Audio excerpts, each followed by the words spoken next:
MLC Duvvada కుటుంబం ఈరోజు రోడ్డుపై వచ్చే పరిస్థితులు కనిపిస్తున్నాయి. గత 2 ఏళ్లుగా భార్యాభర్తల మధ్యన ఉన్నటువంటి వివాదాలు నేడు తండ్రిని కలవడానికి వెళ్ళినటువంటి కుమారులను కూడా కలిసే పరిస్థితి లేకుండా ముఖం చాటేసుకున్నటువంటి దువ్వాడ సీను అసలు ఏం తప్పు చేశారని ఇటు భార్యను అటు పిల్లలను కూడాను పెడమొక్కం పెడుతున్నారు.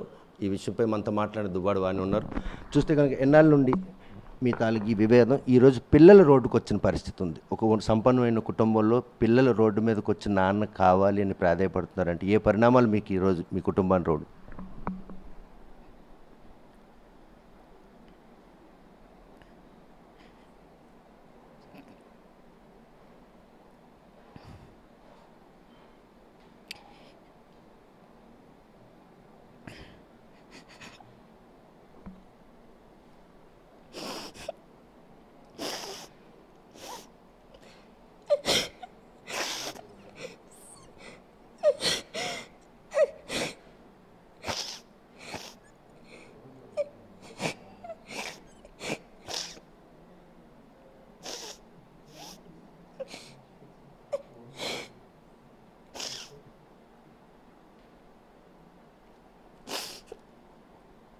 ప్రేమించి పెళ్లి చేసుకున్న పాపానికే ఈ మదనపాటు?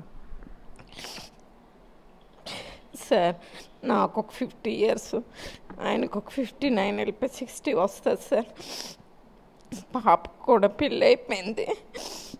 ఆయన రాజకీయ జీవితం కాంట్రవర్షియల్ చేసుకొని పిల్లలకి మాకు రోడ్డుకి పాలు చేసాడు. అంతకు మించి అని చెప్పలేం. ట్రాప్ అయిపోయాడు అతడు. ట్రాప్ అయిపోయిన విషయం బయటకు చెప్పుకుంటే పరువు తక్కువ అని చెప్పేసి మమ్మల్ని రోడ్డు మీదకి లాగేస్తున్నాడు. అంతే నాకు తెలిసిన సబ్జెక్ట్. అంతకు మించి ఏటి లేదు. ఇంక ఎక్కువ చెప్పుకోలేను.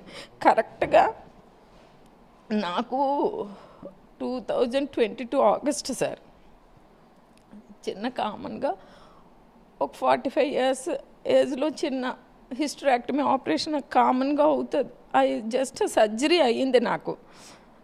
అప్పుడే టౌన్ గడప గడప ప్రారంభించారు, టెక్కల్ టౌన్. సార్ నేను ఆయన చాలా రాంగ్గా మాట్లాడుతున్నాడు.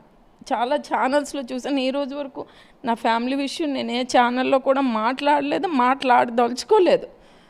ఈరోజు ఈ మాత్రమే నేను మాట్లాడవలసి వస్తుంది. బిఫోర్ ఛానల్స్ వచ్చానంటే కొన్ని ఛానల్స్ తెలిసి తెలియని విషయాలు వేసేస్తున్నారు. దానికోసం లేకపోతే నాకేంటి సార్, నేనేమైనా ఆస్తులు ఆశిస్తున్నానా, నేనేమైనా డబ్బులు ఆశిస్తున్నానా? నాకు ఇచ్చాడు అతగాడు జనవరి, ఫిబ్రవరి, మార్చి, ఏప్రిల్, మే ఒక 5 lakhs, ఒకసారి 6.5 lakh ఇచ్చాడు అతను.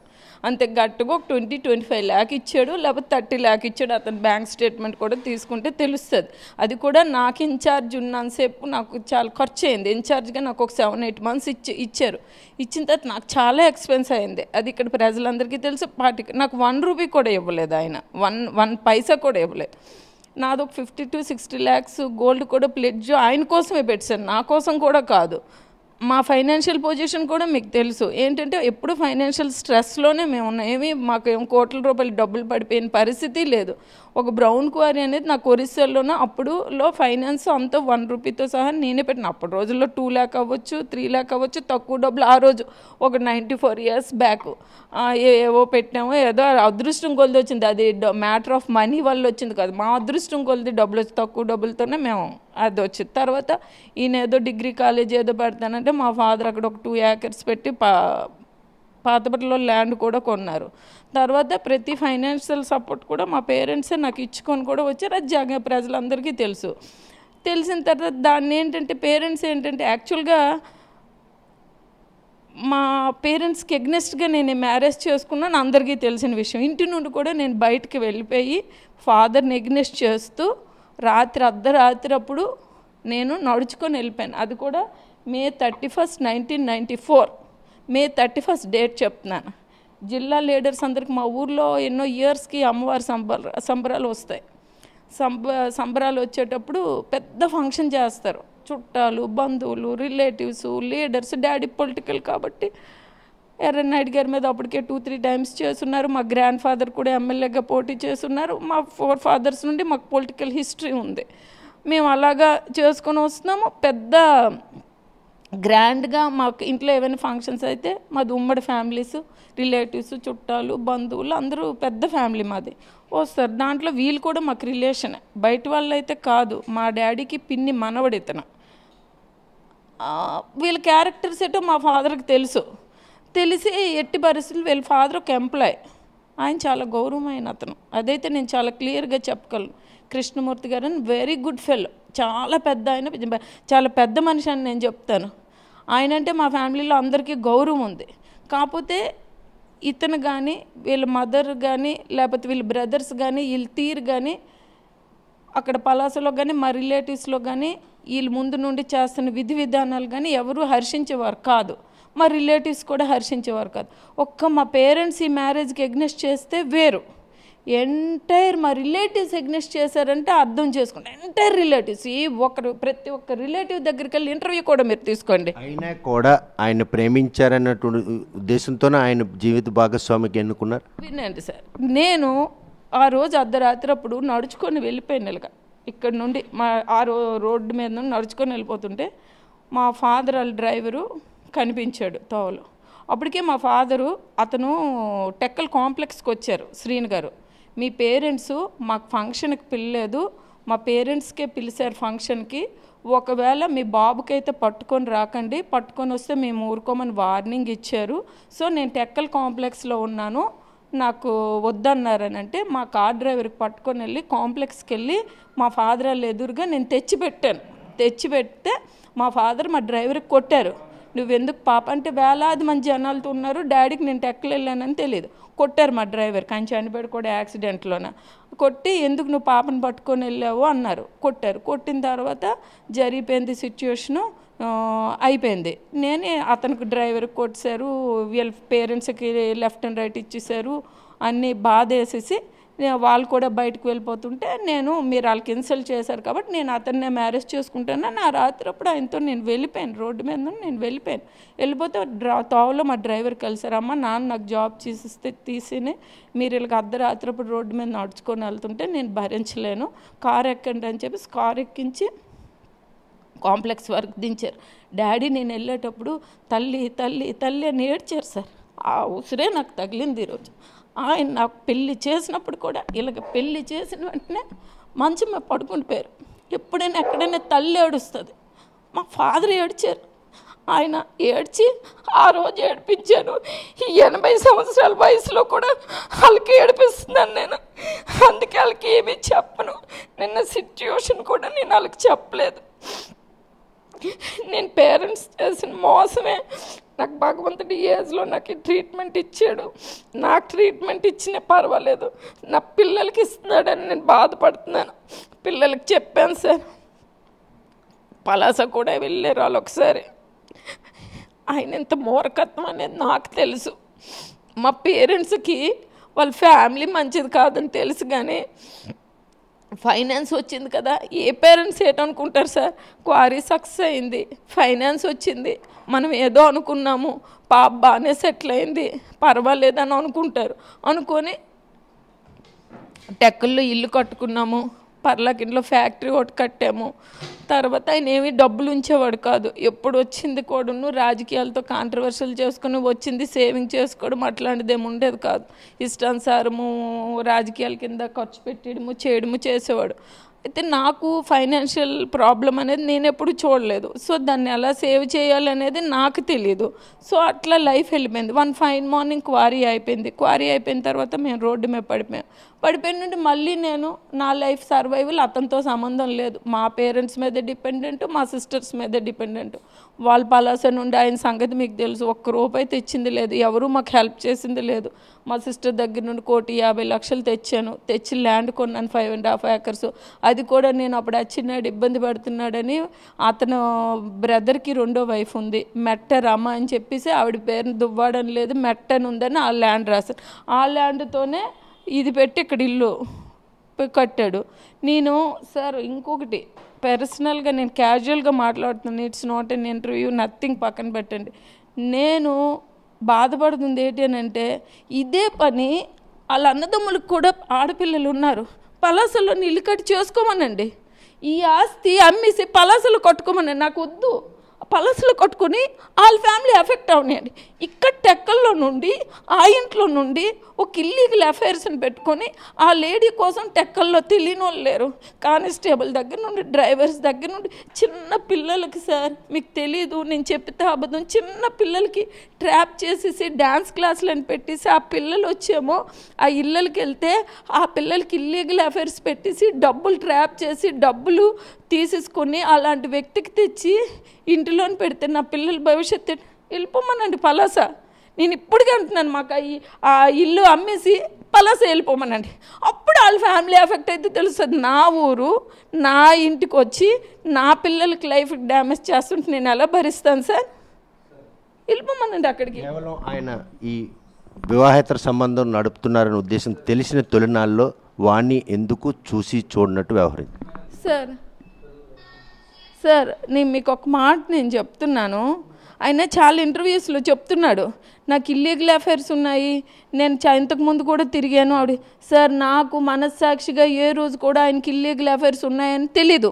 ఈరోజు నేను ఎలా ఫైట్ ఇస్తున్నాను ఆయనకి ఆ రోజు ఉంటే ఫైట్ ఇవ్వను సార్. ఆ రోజు ఉంటే ఇలా మీడియా ముందుకు రానా? చిన్న ఏజ్లో నేను రాను దాన్ని, ఈ ఏజ్లో పాపలు పెళ్ళి అయిన తర్వాత నేనెందుకు సార్ ఇల్లీగల్ అఫైర్స్ ఉంటే నేనెందుకు ఆ రోజు అలాగ ఊరుకున్నాను, ఈ రోజు అలాగే ఊరుకుండేదాన్ని కదా.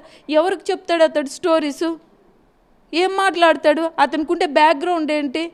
నాకు తెలుసు అతను ఏ ఆడదాని మొఖం చూసినట్టు లేడు. ఫస్ట్ టైం దీని ట్రాప్లో పడ్డాడు. ఏ ఆడదాని మొఖం చూసిన మనకు తల్లులు తండ్రులు ఉన్నారు, అన్నదమ్ములు ఉన్నారు, ఎంతోమంది లేడీస్తో తిరిగి ఉండొచ్చు, చేసి ఉండొచ్చు, ఎంతోమంది ఉంటారు. ఎవరు ఇలాగ ఇంత నీచంగా ప్రవర్తించుకోరు, ఎటో వెళ్తారు, ఎటో తిరుగుకుంటారు, ఎలాగో పడతారు. మాకు పిల్లల్ని డ్యామేజ్ చేసి ఫ్యామిలీని డ్యామేజ్ ట్రాప్ అయిపోయాడు సార్. ట్రాప్ అయిపోయి అందరికీ తెలుసు, ట్రాప్ అయిపోయి ఆ ఇష్యూని బలోపేతం చేసుకొని మా మీద ఏదో డ్యామేజ్ చేసే ప్రయత్నం చేస్తున్నాడు. మాకేం తెలుసు సార్? చాలామంది కార్యకర్తలు ఉన్నారు, వాళ్ళందరికీ అడగండి.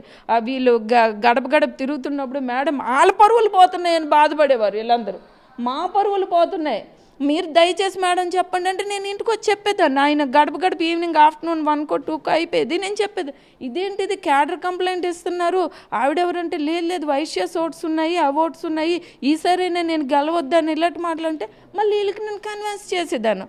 అదేంటిది వైశ్యాస్ ఓట్లు ఉన్నాయంటారు, ఫోన్లే ఎలాగో ఒకలాగా మనం గెలవాలి కదా అని నేను ఒక పాజిటివ్ మైండ్తో తెలియదాన్ని. దాన్ని ఏమంటున్నాడంటే నా ఇంటికి వస్తే నా ఇంటికి వందలాది మంది లేడీస్ వస్తారు సార్, చాలామంది వస్తారు. అలాగే ఏ లేడీస్ నేను ఒక politician, I'm not an house wife. Before him నేను కంటెస్ట్ చేశాను, నేను ఒక జడ్పీటీసీ. మా ఇంటికి చాలామంది లేడీస్ వస్తారు, మా ఇంటికి చాలామంది మనుషులు వస్తారు. మనం వాళ్ళకి ఎలాగ అనుమానిస్తామా? సో మీకు అనుమానం రాకపోయినప్పటికి కూడా ఈ విషయం ఫైండ్ అవుట్ అవ్వకముందే పాపకు మ్యారేజ్ జరిగింది, అంగరంగ వైభవంగా మ్యారేజ్ కూడా చేశారు. ఆ విషయం కూడా దువ్వాడ శ్రీను వాణిలు ఇద్దరు కూడాను ఒక ఐక్యంగా ఉన్నారు, ఒక మెసేజ్ కూడా ఆ రోజు వెళ్ళడం జరిగింది. అనంతరం రాజకీయ ఆధిపత్యం అంటే మీకు నియోజకవర్గం ఇన్ఛార్జ్ తప్పించి ఆయనకి ఇచ్చారన్న అందుకనే శ్రీను మీద కక్షాదింపు వాణి పాల్పడుతున్నారు. కానీ మీరు చెప్పే దాన్ని బట్టి చూస్తే ఈరోజు వివాహేతర సంబంధం పెట్టుకొని ఈ టెక్కల్లో నివసిస్తూ పిల్లల భవిష్యత్తుకి భంగం కలిగే విధంగా ఉందని మదన పడుతున్నారు. అంటే రాజకీయ ఆధిపత్య పోరనుకోవచ్చో కేవలం ఆమె పెట్టుకున్నట్టు వివాహేతర సంబంధమే ఈరోజు మీ కుటుంబాన్ని రోడ్డుకి? సార్ రాజకీయాలే నాకే కావాలి అనుకుంటే నా ఫ్యామిలీ నుండి ఆయన వచ్చారు, కానీ ఆయన ఫ్యామిలీ నుండి నేను రాలేదు. నేను 2004లో ఎమ్మెల్యేగా కంటెస్ట్ చేశాను, నేను 2001లో నా జడ్పీటీసీగా కంటెస్ట్ చేశాను. ఆయన నా తర్వాత రాజకీయాలు, నేనే అలాంటి రాజకీయం పిచ్చి అనుకుంటే నేనే రోడ్డు మీద ఉంటాను. నేను రోడ్డు మీద లేకన్నా ఆయన ఏదో జడ్పీటీసీ నాకు రిక్వెస్ట్ చేశాడు, అది కూడా మీడియా త్రూ. నేను ఈసారి జడ్పీటీసీగా పోటీ చేసుకుని చాలా సిల్లీగా తీసుకున్నా. నాకేంటి నువ్వు చేసుకు ఇంత కన్నింగ్ మైండ్ ఉంటుందని నాకేం తెలుసు? ఏముంది, వైఫ్ అయితే ఏంటి, హస్బెండ్ అయితే ఏంటి, అట్లా మనం ఆలోచిస్తాం. నా పేరెంట్స్ నుండి వచ్చింది నాకు రాజకీయ వారసత్వం, వాళ్ళ నుండి నాకు రాలేదు. నా ఊరు వచ్చి ఉన్నాడు, నా దగ్గరకు వచ్చి ఉన్నాడు, నా పేరు ఊరితో ఆయన ఉంటున్నాడు. నేను రాజకీయాలు ఆయన వద్దు అనుకుంటే ఈరోజు ఎలా స్టేజ్ ఎక్కాను, ఆ రోజు ఎక్కుతాను కదా నాకు కావాలి అని. నేను ఆయనకి విడిచిపెట్టి నేను ఫ్రంట్కి వెళ్ళిపోతాను కదా. నా తండ్రి పరువు పోద్ది, నా తల్లి పరువు పోద్ది, నా పిల్లల పరువు పోద్ది. ప్రతిదీ వేసిన ఎవ్రీ స్టెప్ కూడా ఆచి తూచి.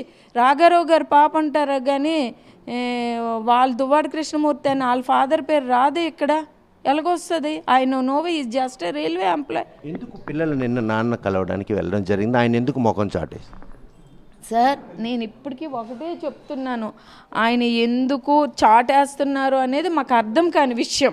మాకు ఆయన ఎందుకు ఆయన లోపలికి సార్ పిల్లల్ని ఏ తండ్రికైనా పిల్లలు కలవడానికి వచ్చారు అంటే తండ్రి సంతోషంగా ఆహ్వానిస్తాడు. ఎందుకు ఆయన అడ్డుపడుతున్నాడో నాకు తెలీదు. నాకు అసలుకి అది క్వశ్చన్ మార్క్. నేనేమనుకుంటున్నానంటే ఈయన ఏమైనా పిల్లలకి దగ్గర తీసుకుంటే ఆవిడ ఏదో సంథింగ్ బ్లాక్మెయిల్ చేసే ఇష్యూలో ఉన్నాడు కాబట్టి అది ఆ రకంగా ఆయన బయటపడకూడదు కాబట్టి ఆవిడ బ్లాక్మెయిల్ చేస్తుంది కాబట్టి కుటుంబాన్ని బురద జల్లడానికైనా సిద్ధం అవుతున్నాడు, కానీ ఆయన స్వార్థం కోసం మమ్మల్ని బలి చేస్తున్నాడు అనేది మా ఫీలింగ్. చూస్తే ప్రస్తుతం మాత్రం మీకు పిల్లలకి ఎష్యూరెన్స్గా ఆస్తులు కూడాను పంపకం జరిగిపోయిందని నిజమేనా సార్? ఈ ఇల్లు 33 లక్షల అప్పు ఉంది, మాకేమీ ఇవ్వలేదు. ఫ్యాక్టరీ ఉంది, ఫ్యాక్టరీ మీద 40 లక్షల అప్పు ఉంది, దాన్ని కూడా పెండింగ్. ట్రాన్స్ఫర్ 16,80,000 రూపాయలు పార్టీ కట్టుకుంది డబ్బులు, కానీ ఆయన రూపాయి ఇవ్వలేదు. లోన్ తీర్చుకుంది, అది చిన్న పాప పేరున పెద్ద పాప పేరున రాశాడు. దాని మీద GST ఇంకా 40 లక్షల రూపాయలు ఉంది, అది కూడా క్లియరెన్స్. గోల్డ్, మా సిస్టర్ డబ్బులు, చాలామంది అప్పులు. అందరు వాళ్ళు నాకు అడుగుతున్నారు, నేనేం సమాధానం చెప్పాలి? ఈ ఇల్లు, ఆ ఇల్లు, ఆ డబ్బులు, పలాస ఆస్తి, ఆ ఆస్తితోనే అది కొన్నాడు. అన్నీ కూడా ఏమి కూడా మాకు ఇవ్వకన్నా బయట ఏం చెప్తున్నాడు అంటే సెటిల్ చేస్తాను అని చెప్తున్నాడు. సెటిల్ చేస్తే పేపర్ పరంగా మీకు చూపించమనండి. నేను చెప్పడం కదా అబద్ధం. నువ్వేం సెటిల్ చేసావు అనేది పేపర్ పరంగా చూపించమనండి. చూపిస్తే మీరు నా దగ్గరికి పట్టుకొని రండి. మేడం గారు మీకు సెటిల్ చేస్తాడంటే, క్లియరెన్స్ ఇచ్చేసాడంట, ఇగోని మాకు ఇచ్చారు ఈ పేపర్స్ అని చూపించమనండి. నేనేళ్ళు చెప్పుకోవాలి, ఆయనేళ్ళు చెప్పుకోవాలి, ఆన్ పేపర్ రికార్డు ఉంటుంది కదా. పుస్తకం చూస్తే ఏదైతే వివాహేతర సంబంధం బయటపడిందో ఆ రోజు ఇంటికి వస్తే తలుపులు వేసేసారంట పిల్లలు. మీరు నిజం? వేసాను సార్, వేసాను 100%. నేను ఒక డిప్రెషన్లోకి వెళ్ళిపోయాను. మా పాపకు రోడ్డు మీద మా పాప రెడ్ హ్యాండెడ్గా పట్టింది. రెడ్ హ్యాండెడ్గా పట్టేసిన తర్వాత మా పాపకి రోడ్డు మీద వదిలేసి వెళ్ళిపోయాడు. ఇమీడియట్గా DGP సార్ కాంజనేయులు గారికి చెప్పాను, సార్ మా పాపను రోడ్డు మీద వదిలేసి వెళ్ళిపోయాడని ఫోన్లో ఏడ్చాను నేను. ఏడ్చిన తర్వాత ఏ భార్య సార్ ఇంట్లోకి ఆయనకి అలౌ చేస్తుంది? నా పిల్లలు ఏటవుతారు, నేనేటవుతాను. వెంటనే మా పాపను డిప్రెషన్కి వెళ్ళిపోకమ్మని చెప్పేసి నువ్వు తాళం వేసి వచ్చి అని చెప్పింది. వచ్చేస్తే మేము తాళం వేసి అటు వెళ్ళిపోయాను. ఆయన అది కూడా వెంటనే తాళం వేసి వెళ్ళిపోలేదు, ఒక స్విచ్ ఆఫ్ చేసాడు. ఒక 1 వీక్ ఇష్యూ మా పాప చూసాక స్విచ్ ఆఫ్ చేసి, ఇంకా నేనేటుంటాను, నేను రోజు రోజుకి డిప్రెషన్లోకి వెళ్ళిపోతున్నానని తాళం వేసుకొని వెళ్ళాను. ఈ విషయంపై పిల్లలు తండ్రిని నిలదీస్తే నాటి నుంచే పిల్లల్ని పెడమొక్కం పెట్టారు. అంతే 100%. పిల్లలు చాలా ఎఫెక్షన్ సార్ వాళ్ళ ఫాదర్ అంటే. ఆయన చాలా అబద్ధాలు చెప్పేవారంట, నా మీద నెగిటివ్ చెప్పారట ఈ ఇష్యూలో. పిల్లలు నమ్మే పొజిషన్లో ఉండారు. విత్ ప్రూఫ్స్ వాళ్ళు చూసిన తర్వాత వన్స్ వాళ్ళు షాక్ అయ్యారు. ఇదేంటిది మా ఫాదర్ చెప్పింది ఒకటి చేసింది ఒకటి అని షాక్ అయ్యారు. షాక్ అయ్యి ఎప్పుడైతే వాళ్ళు ప్రూఫ్స్తో చూసారో, ఎప్పుడైతే ఎగ్నెస్ట్ అయిపోయారో అప్పుడు వాళ్ళని కూడా దూరం పెట్టడం ప్రారంభించాడు. అదే ఆశ్చర్యం. మీ పరిస్థితి, పిల్లల పరిస్థితి ఏంటి? ఆయన నుండి మీరు ఏం కోరుకుంటున్నారు? ప్రస్తుతం ఉన్న పరిస్థితి ఒకటే చెప్తున్నాను, ఆయనకి ఇల్లు అమ్ముకొని ఆయనకి పలాస వెళ్ళిపోని ఆ ఇల్లీగల్ అఫేర్ అక్కడ పెట్టుకోమనండి, మాకు అనవసరం. కానీ ఇక్కడ సమాజంలో నేను ఊరుకునే, మా పిల్లలు ఊరుకునే పరిస్థితి ఉండదు. ఎట్టి పరిస్థితుల్లో క్షమించే పరిస్థితి ఉండదు. ఆ ఇల్లీగల్ అఫేర్ ఆ ఇంట్లో పెట్టుకొని ఇక్కడ ఉంటే మాత్రం మేము ఊరుకునే పరిస్థితి అయితే ఉండదు. మా లైఫ్స్ డ్యామేజ్ అవుతాయి. వీళ్ళ అమ్మ, వీళ్ళ నాన్న, వీళ్ళ అమ్మ, వీళ్ళ తమ్ముళ్ళు, వీళ్ళ పేర్లు రావు. మా లైఫ్లు డ్యామేజ్ అవుతాయి. మేము ఎట్టి పరిస్థితుల్లో దాన్ని ఊరుకునే ప్రసక్తి అయితే ఉండదు సార్. హైందవ సాంప్రదాయంలో ఓ స్త్రీ వివాహం జరిగిన తర్వాత ఆమెతో విడాకులు అయిన తర్వాత ఇంకో అది వివాహేతర సంబంధం కాదు, పెళ్లి చేసుకోలేదు, మీకు విడాకులు ఇవ్వలేదు. దాన్ని ఏ విధంగా న్యాయపరంగా వెళ్తారా, లేకపోతే ఇంకితర దీంట్లో పోరాటం చేస్తారా? Sir, I'm not at all interested to fight with him.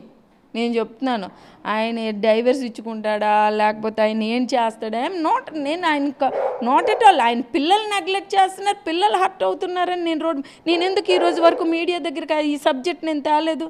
I'm least bothered.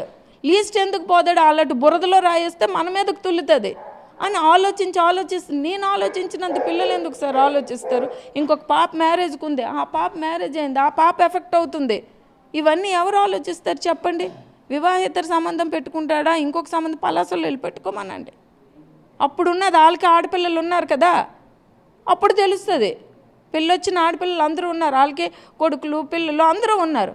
దమ్ముంటే పలాసలో వెళ్ళి మేము ఈ ఇంట్లో ఉంటే మా ఇల్లు అమ్ముకొని పలాసలో ఇల్లు కట్టుకొని ఇలాంటి ఇల్లీగల్ అఫైర్స్ అక్కడ పెట్టుకోమనండి. అప్పుడు ఎంత మంచి సంబంధాలు వస్తాయో, ఆ కుటుంబాలు ఎంత డ్యామేజ్ కాకుండా ఉంటాయో, ఎంత అలా కుటుంబాలు సపోర్ట్ ఇచ్చేస్తాయో నేను చూస్తాను. మీకేం కావాలో మీరు అడిగారు, అది చేయకపోతే సార్ మాకేం కావాలో మేము దీంట్లో ఎండ్ అయ్యేది లేదు, దీంట్లో ఖచ్చితంగా ఇష్యూ అవుతుంది, దీంట్లో కాంప్రమైజ్ అయ్యి నేను ఆస్తి కోసమో డబ్బు కోసమో నేను మాట్లాడే ప్రసక్తి లేదు. మేము క్యారెక్టర్ పరంగా మేము మాట్లాడుతున్నాము. మా ఫ్యామిలీ క్యారెక్టర్ పరంగా ఆయన చేస్తున్న పనులకి పిల్లలు డ్యామేజ్ అవుతారు. ముఖ్యంగా నన్ను పక్కన పెట్టండి, ఆయన్ని పక్కన పెట్టండి, పిల్లల లైఫ్లు డ్యామేజ్ అవుతున్నాయి. దీంట్లో నేను ఎట్టి పరిస్థితుల్లో ఊరుకునే ప్రసక్తి లేదు. నా వ్యక్తిగత నేను డబ్బులు ఇది ఆయన ఏమి ఇవ్వడం లేదు. ఎలక్షన్ అయిపోయిన నుండి నాకేం ఇవ్వడం లేదు, ఆయన రూపాయి ఇవ్వడం లేదు. ఎలాగో మా లైవ్లీహుడ్ ఏదో పాపకు ఒక 65,000 నెలకి వేస్తున్నాడు చిన్న పాపకి, అంతే. పెద్ద పాప ఇష్యూ కూడా పట్టించుకోవడం లేదు. మా ఇష్యూకి వాళ్ళ మామగారు చనిపోయినా ఈ రోజు వరకు కనీసం పరామర్శింపుకు కూడా వెళ్ళలేదు. జగనన్నకి నేను చాలాసార్లు ఈ ఇష్యూస్ చెప్పాను. సార్ ఏమనుకుంటున్నారంటే అక్కడ చుట్టూన్న వాళ్ళకి ఎవరికి మేనేజ్ చేస్తున్నాడో తెలీదు. సీఎం గారి దృష్టికి అయితే ఫ్యాక్ట్స్ అయితే వెళ్ళడం లేదు. ఏమనుకుంటున్నారంటే ఇది వాళ్ళ వ్యక్తిగతం ఫ్యామిలీ గొడవ కింద ట్రీట్ చేసి చెప్తున్నారు. ఫ్యామిలీ గొడవ కాదు, పార్టీ కూడా ఇది డ్యామేజ్ అవుతుంది. కార్యకర్తలు నాకు ఇష్యూ చెప్పారు, ఆయన ఇల్లీగల్ అఫైర్స్ ఎవరూ నాకు చెప్పలేదు, నాకు కూడా తెలియదు, నేను కూడా చూడలేదు. పార్టీ క్యాడర్ నాకు చెప్పారు, మేడం పరువు పోతుంది మేడం, ప్లీజ్ మేడం సార్కి ఏదో నా మాట వినేసేటట్టు ఆయన ప్రజలు కానీ క్యాడర్ కానీ భావించుకొని నా దృష్టిలో పెట్టారు. నాకు తెలుసు ఆ ఫ్యాక్ట్ ఏంటంటే ఎప్పుడు ఆయన మా మాటలు వినే పరిస్థితి లేదు, గౌరవించే పరిస్థితి లేదు. మేము అడ్జస్ట్ అయ్యే ఆడపిల్లలు గౌరవము ఇది అదే అనుకొని మేము అడ్జస్ట్ అయ్యి వెళ్ళేవాళ్ళం. కానీ అది చూసిన వాళ్ళకి ఎలాగుంటుంది, చూసి మేడం గారు చెప్తే వినరా అని ఉంటుంది. అప్పటికే నా ప్రయత్నం నేను చేశాను. నాకు తెలియదంటే దాన్ని ఆయన ఒక్క సృష్టించారు, ఏవో ఓట్లు ఉన్నాయి అవి ఉన్నాయి ఇవి ఉన్నాయి. పార్టీని దృష్టిలో పెట్టుకొని కూడా నేను చెప్పడం జరిగింది సీఎం గారిని, సార్ క్యాడర్ బాధపడి ఇక్కడ గ్రౌండ్ లెవెల్కి వచ్చి సీఎం గారు ఒక్కసారి నా రిక్వెస్ట్ ఏంటంటే సమీక్ష చేయాలి. కాన్స్టిట్యున్సీ లెవెల్లో ఏం జరుగుతుంది, మేము ఏమైనా అబద్ధం చెప్తున్నామా, మా స్వార్థం కోసం మాట్లాడుతున్నామా, లేకపోతే ఇది మా వ్యక్తిగత సమస్య అనేది కూడా పార్టీ ఒక ఎమ్మెల్సీ పదవి ఉంది, ఒక గన్మ్యాన్ ఉన్నారు, నెలకు 1,50,000 రూపాయల శాలరీ వస్తుంది, ఏవో డబ్బులు పోర్టులోనే ఏవో వచ్చి ఉన్నాయి, సంపాదించుకున్నారు, దాన్ని అడ్డం పెట్టుకొని అన్నడు ఎక్కనడు గుర్రం ఎక్కినట్టు ఏవో ఈ సామెతలు ఉన్నాయి. ఏవో 2 డబ్బులు వచ్చినప్పటికీ భూమి ఆకాశం చూడకన్నా ఏం సంపాదించడం మాకు తెలీదు, సంపాదన లేదో కూడా మాకు తెలీదు, మాకు ఫ్యాక్ట్ అయితే ఏమీ తెలీదు. అవి పట్టుకొని నా బయట వాళ్ళు చూసినప్పటికీ ఏవో డబ్బులు ఉన్నాయని ఫోకస్ చేయడం, సొసైటీలో ఫోకస్ చేయడము, కంపు చేయడము, కార్యకర్తలు ఫోనులు చేస్తే ఎత్తకపోవడం, కార్యకర్తలు అక్కడికి వెళ్తే గేటులు తలుపులు నా పిల్లలకే కాదు, నా పిల్లలు ఏ ఒక్క కార్యకర్త కష్టంలో ఉన్నాడనే ఫోన్ ఎత్తడు, ఏ ఒక్క కార్యకర్త సమస్యలో ఉన్నాడనే నేను చెప్పడం కాదు. ఒకసారి సీఎం గారు కార్యకర్తల సమావేశం పెట్టేసి వింటే ఇక్కడ ఈయన తాలూకు ప్రవర్తన అక్కడికి వెళ్తాడు, జగనన్న రాముడు దేవుడు అంటాడు, ఇక్కడికి వస్తాడు, పార్టీని ఫుల్ డ్యామేజ్ చేసేస్తున్నాడు. నా వ్యక్తిగత సమస్య కీప్ ఇట్, నా వ్యక్తిగత సమస్య అట్లీస్ట్ పార్టీ అయినా ఆయన తాలూకు క్యారెక్టర్ని గమనించి రాజకీయ సార్ చాలామంది క్యారెక్టర్ వీక్ అయినా రాజకీయాల్లో సక్సెస్ అయిన వాళ్ళు మనం చూసాం. చాలామందికి రాజకీయాలు ఇన్నిసార్లు పోటీ చేశాడు కదా, ఒక్కరోజైనా సక్సెస్ చూసాడా? జగనన్నే డబ్బులు పెట్టుకొని జగనన్నే క్యాండిడేట్కి ఆయన కింద పెట్టుకొని అంత అవసరమేంటి సార్? ఒక మామూలు కామన్ పర్సన్కి ఇస్తే అచ్చినాడు మేము ఫైట్ ఇస్తారు, ఆ క్యాండిడేట్కి ఇచ్చుకోక నువ్వు జగనన్న ఈయనకు ఒక ఎమ్మెల్సీ ఇచ్చి ఒక పదవి ఇచ్చి పార్టీకి ఏదో ఉద్ధరిస్తాడంటే ఈ రకంగా పార్టీని రోడ్డు మీదకి ఇచ్చేసి, కుటుంబాన్ని రోడ్డు మీదకి ఇచ్చేసి, క్యాడర్ని రోడ్డు మీదకి ఇచ్చేసి అన్ని రకాలుగా డ్యామేజ్ చేసేస్తున్నాడు ఆయన. ఏ రకంగా కూడా పార్టీకి కూడా హెల్ప్ లేదు, కుటుంబానికి హెల్ప్ లేదు, క్యాడర్కి హెల్ప్ లేదు, ప్రజలకి హెల్ప్ లేదు. భార్యాభర్తల మధ్య నెలకొన్నటువంటి ఈ వివాహేతర సంబంధంకి సంబంధించిన వివాదం ఈరోజు 2 ఆడపిల్లల భవిష్యత్ అగమ్యగా వచ్చిన ఒక తల్లిగా వాళ్ళ భవిష్యత్తు కోసం ఏం ఎతుకుతుంది? ఏం చెప్తాం సార్, నేను అంత ట్రై చేస్తున్నాను, ఆలోచించే అడుగులేస్తున్నాను, కానీ చాలా ఆలోచించి అడుగులేస్తున్నాను. ఓపెన్ అవ్వలేదు ఈరోజు వరకు. నేను ఏ ఛానల్స్లో కూడా ఎక్కడ కూడా ఓపెన్ అవ్వలేదు.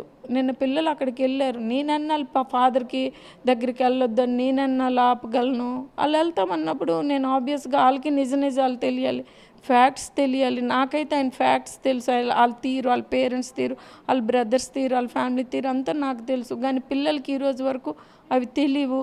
అవి తెలియకన్నా అన్ని రకాలుగా నేను అడ్జస్ట్ చేసుకొని వచ్చాను. ఎందుకు అడ్జస్ట్ చేసుకొని వచ్చానంటే కేవలం నా చేతులారా నా జీవితం నాశనం చేసుకున్నాను, నా చేతులారా నేను పేరెంట్స్ని నెగ్లెక్ట్ చేసి చేసుకున్నాను. ఇది ఇక్కడితో సమాప్తం. పిల్లలకి పిల్లలు అయిపోవాలి, క్లోజ్ పిల్లలకి ఫాదర్ కావాలి. సో ఎట్టి పరిస్థితుల్లో ఈ ఇష్యూస్ బయటపడుకొని ప్రతి నిమిషము నవ్వుకొని ప్రతి నిమిషము పాజిటివ్గా ఆలోచించుకొని పిల్లలకి తండ్రి కావాలనుకుంటారు, కానీ తల్లికి భర్త వద్దనుకుంటున్నారు. అది సాధ్యపడద్దా? పిల్లలకి తండ్రి సార్ పిల్లలకి తండ్రి కావాలని బలంగా ఆకాంక్షిస్తున్నారు, కానీ మీకు మాత్రం భర్త అక్కర్లేదన్నట్టు ఒక కంటెంట్లో నిలబడ్డారు. మరి ఆ భర్త ఆ తండ్రి పిల్లలకు దక్కలు కావాలంటే తల్లి తెగువ కావాలి. సార్ ఈ రోజు వరకు మీకు ఒక్క మాట చెప్తున్నాను, ఆయన మీద ఐఎమ్ నో వే డిపెండెంట్. మీకు తెలీదు, పిల్లలను కూడా ఆయన మీద ఎప్పుడు నేను ఉంటే డబ్బులు కట్టేవాడు, ఇది కూడా ఫ్యాక్ట్. ఉంటే డబ్బులు పిల్లల కోసమైనా మీరు మనసు మార్చుకో సార్. నేను ఒక్క మాట చెప్తాను, ఏంటి మనసు మార్చుకోవడం అంటే ఏంటి? మేమేమి ఆయనకు ఒకటే అంటున్నాము, నా పర్సనల్ లైఫ్ అంటున్నాడు. ఓకే, లీవ్ నీ పర్సనల్ లైఫ్, మాకు డ్యామేజ్ అయ్యేటట్టు నువ్వు లీవ్ చేయకూడదు. నీ పర్సనల్ లైఫ్ నువ్వు డబ్బులే ఖర్చు పెట్టుకుంటావో, నువ్వు రోడ్డు మీద తిరుగుకుంటావో, ఏం చేసుకుంటావో. చాలామంది వైసీపీ లీడర్స్ కూడా ఆ మాట చెప్పారు. కానీ అవన్నీ మమ్మల్ని డ్యామేజ్ చేసేస్తున్నాడు అతను, ఫ్యామిలీని డ్యామేజ్ చేసేస్తున్నాడు. డ్యామేజ్ అయిపోయింది కదా, డ్యామేజ్ అయిపోయింది, చాలా డ్యామేజ్, పరువు పోయింది. ఎంత మేము ఊరుకుంటాం సార్? మేము వెళ్ళి డోర్లు ఇరగొట్టలేమా సార్? మీరు చెప్పండి, మెంత ఇది చేసిలేమా? అన్నిటికీ మేము సిద్ధమే కదా, ఎందుకు ఆలోచిస్తున్నాము? అప్పట్లోగా పిల్లల్ని తండ్రి దగ్గర చేర్చేందుకు తల్లిగా మీ పాత్ర పోసి సార్, నేను చేర్చకపోవడం అనేది లేదు. వాళ్ళు వెళ్తామంటే వెళ్ళించాను, వెళ్తామా పలాస వెళ్తానంటే వెళ్ళమని చెప్పాను. నేను ఏ రోజు కూడా వెళ్ళొద్దు అని నేను ఎవరికి చెప్పలేదు. వెళ్ళమని నేనెలాగా నా దగ్గరికి వస్తారంటే ఆయన ఆపలేరు, ఆయన దగ్గరికి వెళ్తారంటే నేను ఆపలేను. They are major children, are major. ఒక పాపకు మ్యారేజ్ అయిపోయింది, ఇంకొక పాప అన్మ్యారీడ్. కానీ అది పిల్లలు పెద్దోళ్ళు అయిపోయారు సార్. నేనేమి స్టాప్ చేయలేను ఇక్కడ. నా లైఫ్ వరకు అయితే నేను ఒక ఇండివిజువల్ ఉమెన్ని, నేను ఖచ్చితంగా ఒక జడ్పీటీసీని, నేను నలుగురికి సమస్యలు వస్తే నేను చెప్పే స్థితిలో ఉండే వ్యక్తిని. నా ధైర్యం నాకుంది, నా శక్తి నాకుంది. నా ధైర్యాన్ని శక్తిని పిల్లలకు కూడా పంచిపెట్టారు. ఇప్పుడు పిల్లలకు మాత్రం తండ్రి కావాలని కోరికను తీర్చాల్సిన బాధ్యత తల్లి మీద. సార్, నాకు ఫాదరు మదరు ఉన్నారు. ఈరోజు వరకు వాళ్ళ సపోర్ట్ నేను కోరుకుంటాను. పిల్లలు ఎంత పెద్దోళ్ళు అయ్యారా, ఎంత గుండె. నేను ధైర్యవంతురాలే, నేను జడ్పీటీసీ, నేను ఎమ్మెల్యేగా కంటెక్ట్ నా పేరెంట్స్ని నేను వద్దనుకుంటాను. ఏ సమయంలోనే ఫాదర్ సపోర్టు మదర్ సపోర్ట్ అనేది 100% పేరెంట్స్ పిల్లలకు అవసరం. సో అట్లాగే నా సపోర్టు ఆయన సపోర్టు పిల్లలు కోరుకుంటారు. దానికి ఇది ఎంత మనం ధైర్యం ఇచ్చినా ఎఫెక్షన్స్ అనేవి కోల్పోలేము కదా. ఆడపిల్లలు, మగపిల్లలు అయితే నేను చెప్పలేను. మోర్ ఓవర్ అమ్మాయిలు అనేటప్పుడు 100% ఫాదర్ సపోర్ట్ ముఖ్యంగా అవసరం. ఇదేంటిది ఇలాంటి ఫాదరు, ఇలాంటి సపోర్ట్లెస్ ఫాదర్? మా ఫాదర్ సంగతి మీకు తెలియదు ఏముంది. He is just 80 years old. Still తన మనవల కోసం, తన పిల్లల కోసం 24 గంటలు తపన పడుతూనే ఉంటారు. అమ్మో ఏంటమ్మా నేను వెళ్ళావంటే నాకు తెలీదు, ఏంటి సిచ్యువేషన్, ఏం జరిగింది, ఇది నిజమేనా అంటే ఈ ఏజ్లో వాళ్ళకి ఎందుకు నేను చెప్పాలి? ఈ ఏజ్లో నేను ఎందుకు వాళ్ళకి బర్డెన్ అవ్వాలని ఒక ఫీలింగ్ నాకు. అందుకే వాళ్ళకి పక్కనే ఉన్నారు. కానీ నేను నా పిల్లలు అక్కడికి వెళ్ళినంతవరకు నాకు రాత్రి నిద్ర లేదు. నేను నిద్రపోలేక రెండమ్మ వచ్చేయండి అమ్మ నేను వాళ్ళకి రిక్వెస్ట్ చేసుకుంటున్నాను. నా చేతుల్లో లేదు సార్. పిల్లలు పెద్దోళ్ళు, వాళ్ళు ఊరుకోమో అని అంటున్నారు. దీనికి ఎక్కడ సొల్యూషన్ నాకు తెలియదు. God has to see. మనం ఏం చేయలేం. దాంట్లో వాళ్ళు ఒకటే చెప్తున్నారు, మేము దీంట్లో స్టాప్ చేసేది లేదు, మా లైఫ్లో ఎఫెక్ట్ అవుతున్నాయి, దీంట్లో కాంప్రమైజ్ అయ్యే ప్రసక్తి లేదు. నా ప్రస్తుతం మాత్రం దువ్వాడ దంపతుల మధ్య విభేదాల కారణమైనటువంటి ఏదైతే వివాహేతర సంబంధం ఉందో ఆ సంబంధం విషయంలో మాత్రం పిల్లలు ఈరోజు తండ్రి చేస్తున్న తప్పులు నిలదీయడంతో పాటు ఆమెతో ఉన్న ఎఫెక్షన్ మాత్రం ఎట్టి పరిస్థితుల్లో తెగతెంపులు చేసుకోవాలా. ప్రస్తుతం టెక్కల వేదికగా వాళ్ళిద్దరూ నివసించడాన్ని మాత్రం దువ్వాడు అని తీవ్రంగా తప్పడుతున్నారు. వాళ్ళ కుటుంబ నేపథ్యం అంతా కూడాను పలాసలో ఉన్న నేపథ్యంలో వారి అన్నదమ్ములు కూడా ఆడపిల్లలు ఉన్నారు. ఇక్కడ ఉండి ఎవరైతే వివాహేతర సంబంధం నడుపుతున్నటువంటి ఆవిడతో ఇక్కడ ఉండడాన్ని మాత్రం పూర్తి స్థాయిలో తను వ్యతిరేకిస్తున్నాను. తన జీవితం ఏమైపోయినా పర్వాలేదు, కానీ తండ్రి దగ్గర పిల్లలు చేర్చేందుకు తన వంతుగా కృషి చేస్తాను. ఇప్పటి నుంచే గత రాత్రి పిల్లలు తండ్రి కావాలని వెళ్ళినప్పుడు ఆయన ఎందుకు ముఖం చాటేశారన్న విషయాన్ని ఆరతీగా ఏదైతే వివాహేతర సంబంధం ఉందో ఆ విషయంలో పిల్లలు పూర్తిగా అవగాహన ఉంది. వారిని తండ్రిని కాపాడుకునేందుకు వారు చేస్తున్నటువంటి ప్రయత్నంలో ఈ రోజు నుండి కూడాను దువ్వాడ శ్రీనివాస్ ఎమ్మెల్సీని ఎవరైతే వివాహేతర సంబంధం ఉందో ఆమె నుండి దూరం పెట్టేందుకు తన వంతు కూడా పోరాటం చేస్తానని పిల్లలు స్పష్టం చేస్తున్న నేపథ్యంలో వారికి అండగా నిలుస్తున్న ఒక తల్లిగా ఆ తండ్రికి దగ్గరకు పిల్లల్ని చేర్చేందుకు తన వంతుగా తన సహజీవనంలో ప్రేమించి పెళ్లి చేసుకున్న పాపానికి ఆ రోజు తండ్రికి కంటతడి పెట్టించాను, ఆ ఉసురు నాకు ఇప్పుడు కంటతడి పెట్టిస్తుంది. ఈ వయసులో పిల్లలు మేజర్లు అయ్యండు కూడా పిల్లలకు సమాధానం చెప్పుకునే పరిస్థితి లేకున్నటువంటి దుర్గతిని తెచ్చిపెట్టినటువంటి భర్త వైఖరిని మాత్రం తీవ్రంగా తప్పడుతున్నారు.